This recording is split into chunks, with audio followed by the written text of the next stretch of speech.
हा पुरस्कार हे माझं वैयक्तिक यश नाही.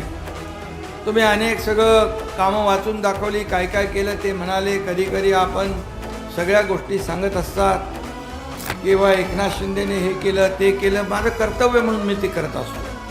जी जबाबदारी मिळाली त्या जबाबदारीचं सोनं करणं हे प्रत्येक कार्यकर्त्याचं आणि प्रत्येक समाजसेवकाचं काम असतं. आणि म्हणून मला काय मिळालं यापेक्षा मी समाजाला काय देणं लागतो ही भावना ठेवून आपण काम केलं पाहिजे. आणि म्हणून हा पुरस्कार माझा वैयक्तिक नाही, हा माझ्या सर्व सहकाऱ्यांचा पुरस्कार आहे. हा सर्व सहकाऱ्यांचं यश आहे, त्यांचा सन्मान आहे असं मी या ठिकाणी म्हणतो.